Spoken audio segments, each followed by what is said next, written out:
All right, hey, what's up, everyone? Welcome back to another video. So don't mind me in my situation right here. I am on daddy duty and watching my son. Actually just taking care of him while my wife is out. So without further ado, we're gonna actually get into this next video. We're gonna be going over our nutrition mastermind. The purpose of this video is to specifically teach you how to fish. The reason why we do this is because we want to equip you into not only knowing what to eat, but how to modify your lifestyle, because everyone eats differently. Everyone don't eat the same things, right? And especially if you're a person who's trying to lose weight, tone, build muscle, right? Your nutrition lifestyle is going to vary based on what your goal is. So the purpose of this mastermind is to equip you with the tools that you need in order to be successful. Okay. So without further ado, you're going to be learning how to determine your body fat composition and your health goal, right? You're going to also learn how to determine your daily caloric needs. We're going to be talking about your macros, right? Fats, protein, carbs, how to read a nutritional label. A few things that I also didn't put on this slide here is that we're going to be talking about our portions and also talk about the importance of ergogenic aids. It's basically supplementation that helps to amplify process, but also helps you to perform a lot better so that you can see results faster. Basic dietary guidelines is national recommendations, right? The foundations. What does the stats say when it comes to your nutritional lifestyle? And how do we modify it so that it can meet our particular goal? Okay? But the first thing we want to look at, if we're talking about dietary guidelines, right, we want to talk about calories. Calories is basically your body's energy currency. Okay, but how can we know how much calories we can burn and how much calories we can consume, right? We can find that out by learning our basal metabolic rate. That's basically the number of calories you need to fulfill for necessary functions at rest. So let's say that all you just do is wake up in the morning, watch Netflix, eat, piss, and sleep again, right? The amount of calories your body needs at rest would determine your basal metabolic rate. Okay? This is not BMI. This is not base mass index. Base mass index only takes into consideration your height and your weight to determine whether or not you're overweight, you're underweight, or at a normal weight. Okay? So what we primarily don't want to look at is your BMI. In fact, we want to look at your body fat percentage. Okay? Your BMR, right, varies based on your age, your gender, and your activity level. So the least active that you are and the older you get, the lower your BMR is. The younger you are and or the more active you are, the higher your BMR becomes. Okay? Think about BMR this way. It's basically it's basically your body's automated system, right? You want to work smarter and not harder. Okay. In the beginning process, you have to work harder because you're building your metabolic rate. You're building your body so that your body can burn more calories at rest so that you don't have to eat as much in order for you to see more weight loss. Okay. What is total BMR? Right? Total BMR is the combination of three things: your daily activity, so what you do for work; your spontaneous activity. So this is random activity that you just decided that you want to do during that day. It's not planned, it's just very random. Okay? The third thing is targeted activity. What are you doing that's targeted towards the result that you want? Okay? So you put all those together, right? Plus your base, which is your which is your basal metabolic rate, and then you're going to get your total basal metabolic rate. Okay? So rest, daily activity, spontaneous activity, and targeted activity gives you your BMR. Now you may be asking, how can I find my BMR? Right? You can go to Google, right? Type in BMR calculator. When you go to BMR calculator, you're going to see something like this here. Okay? What you have to do is just type in your age, your gender, your height, and your weight. Now, when you select calculate, right, it's going to show you your BMR. Based on your age, based on your height and your weight, your body's going to need X amount of calories at rest. Down here is your total BMR. So if we incorporate more activity, as you can see, it's a lot higher. Okay? So let's say this is Jane Doe here. She's 35, female. She's 5'6" and 220. Okay? Now, based on her height and weight, her body burns 17, I just rounded it to the nearest 100. Her body burns 1,700 calories at rest. Okay? So if she exercises at the national recommendation of 4 to 5 days a week, right? To maintain 220, her body burns 2,500 calories. On top of her caloric needs are 2,500. Okay? I just want to make sure that you guys are tracking with me. And if you have any questions, right, you can, if you're on YouTube, you can comment below. Or if you're in a transformational circle, you can actually post, send me a question. Okay? So that is your total BMR. Another thing that you can look at is the calorie calculator, right? If you're on the BMR calculator, right, below it, you're going to see something that says calculator, well, calorie calculator, right? So let's go to Jane Doe for an example, okay? So if we look at Jane Doe, right, and Jane Doe, let's say this is just for weight loss, right? So for Jane Doe, she's 35, 5'6", 220, activity level, supposed to be working out at least 4 to 5 days a week, right? So to maintain 220, we already know that she needs to have at least 2,500 calories. She needs to be in a caloric deficit. And we're just going to talk about that in just a few moments before we talk about macros, okay?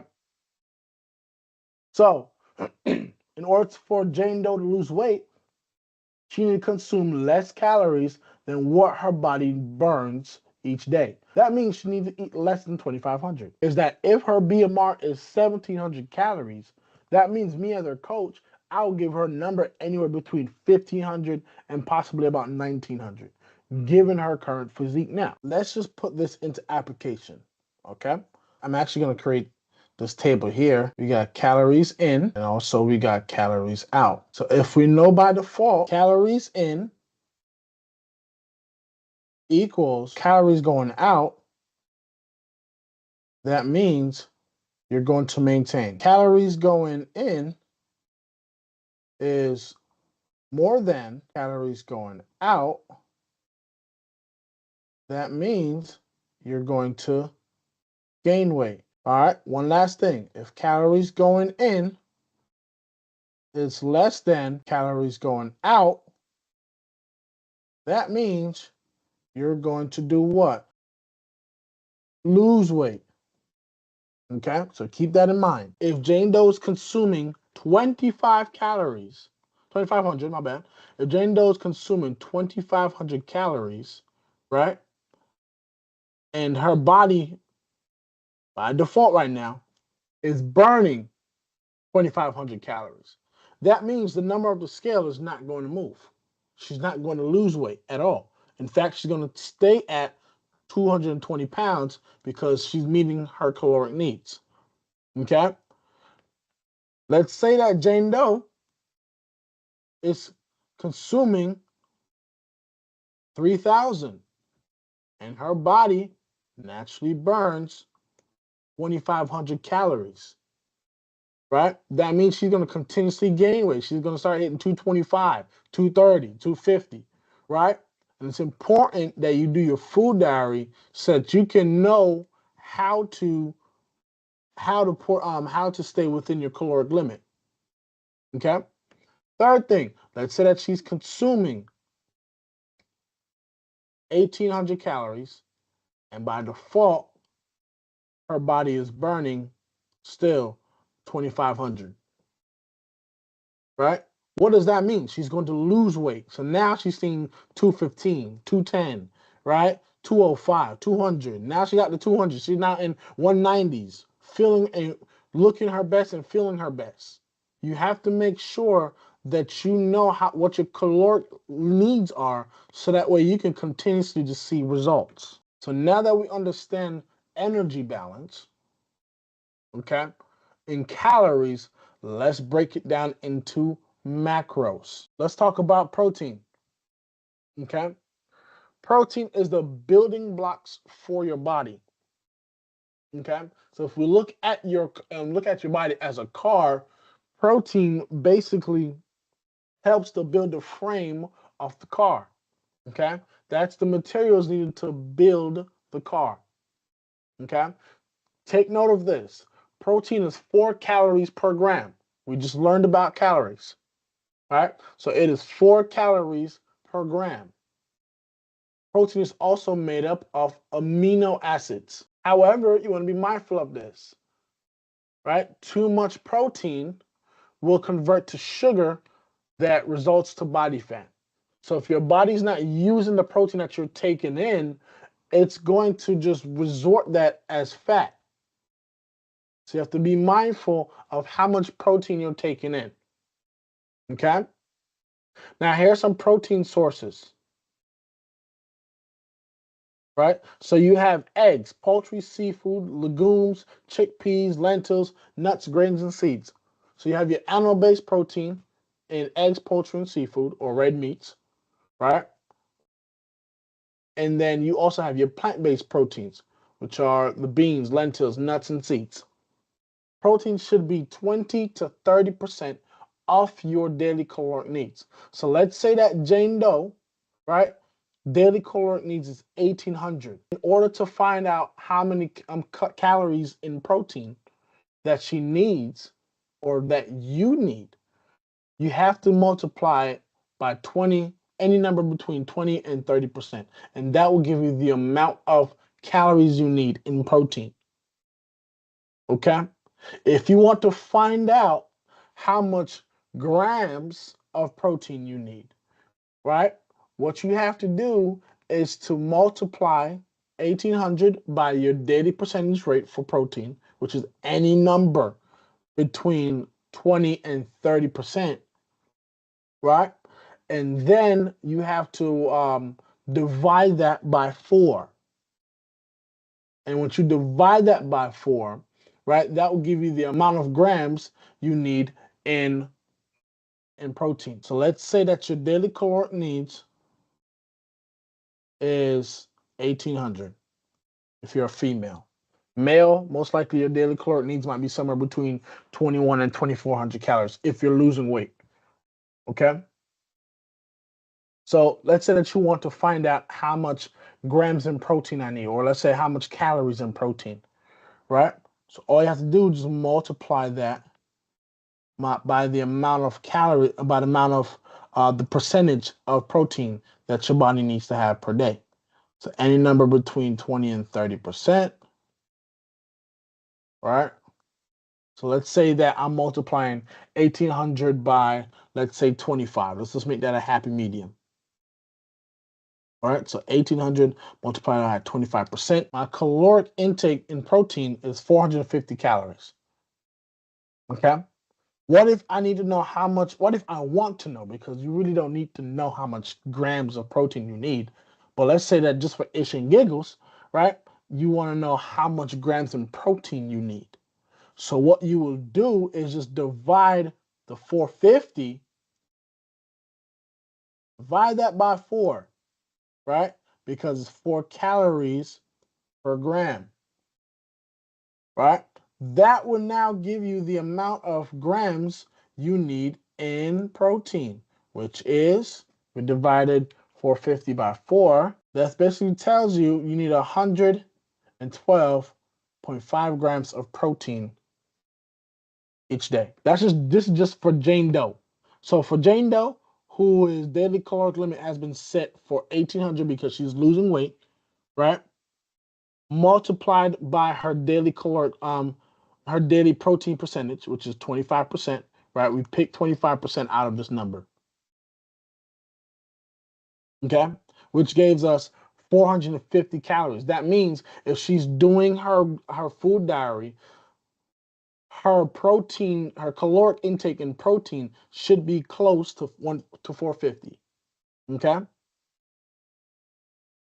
If she wants to find it out in grams, she just divide that 450, the amount of calories in protein, by that conversion, 4 calories per gram. That gives you 112.5 grams of protein. But to keep things simple, I would just stay right here because the food diary on our app is going to calculate everything for you. Okay, if you're in our mastermind community or you have the Transformational Circle Premium membership, right? I'm going to customize it for you so that way you can see what your daily caloric limit should be. Moving on, right? So if we're talking about fats, fats is made of triglycerides. Fats is also the main energy source for cellular functions. Okay, so protein and fats has two different functions. All right. Protein is the building blocks for your body. Your body uses protein as a last resort for energy. Okay? It uses protein as a last resort for energy. So do not let anybody tell you that, oh yeah, we're gonna have low carbs and we're gonna have just a bunch of high protein and fats, right? Your body does not want to use protein as energy. It would rather be fatigued than use protein as energy because protein has its own necessity, which is to build your body. Okay? Take note of this. Fats is also 9 calories per gram. Okay? Fats help with thermal regulation, so basically it helps to keep your body temperature, at homeostasis, right? But also, be mindful, overconsumption may lead to cardiovascular disease and other diseases. So we're talking about high blood pressure, we're talking about stroke, heart attack, all types of stuff. What are some fat sources? Okay, they are good fats and they're also healthy fats. Okay, good fats are mono unsaturated and poly unsaturated fats. Okay, those are fats that are liquid at room temperature. Okay, so mono unsaturated fats you can see is typically found in nuts and seeds, or I should say mainly nuts. Okay, and different type of vegetable oils, not the vegetable oils, but you find it in some vegetable oils, like olive oil, for an example. Okay, then you have polyunsaturated fats. Polyunsaturated fats, right? You typically find that in seeds and seafood. Okay, and some other vegetable oils as well. You find it in soybean oil. Okay, you find it in grapeseed oil. And then you have saturated fats. Saturated fats are fats that are solid at room temperature. Trans fats is also another thing too as well. Okay, so for fats should consist of 25 to 30% of your daily intake. I typically just say the lower the better. So it's important that when you are looking at fat intake, right, that you focus on choosing low fat food options. Moving on. Carbs, right? Carbs is your main energy source. Carbs basically consist of glucagon it breaks down into glucose, right? But glucagon is basically the foundation of carbohydrates. Okay, carbs help to regulate your blood sugar and insulin metabolism. So if you are ever diabetic, right, the doctor will say you're insulin resistant. What does that mean? Because that means that your body restricts any form of sugar because you already have too much sugar in your body. Carbs is mainly found in nuts, grains, seeds, plant-based options, right? All types of breads, right? You can find it in those particular things. However, not all carbs are created equal. Okay? Not all carbs are created equal. So you have your high GI, which is high sugar. You have your moderate GI, which is basically medium amount of sugar. Then you have your low GI, stuff that contains low sugar or low amount of carbs. Okay? So keep in mind of this, right? Carbs is also 4 calories per gram. Okay? Carbs is also 4 calories per gram. So you have your simple carbs and you have your complex carbs. Simple carbs are like candy, sweets, chips, you name it. Whole bunch of hot garbage. Complex carbohydrates is our vegetable, fruits, unrefined whole grains, and even brown rice. Okay? Carbs are important because it helps to improve your overall performance. Not just during the day, but also during your workout. So if you need energy before your workout, have a small carbohydrate meal. So we just went over your energy balance, okay? We just went over your macros, right? We just went over calories, okay? In the next video, we're going to be talking about portions, and we're also going to talk about ergogenic aids, okay? So stay tuned to the next video.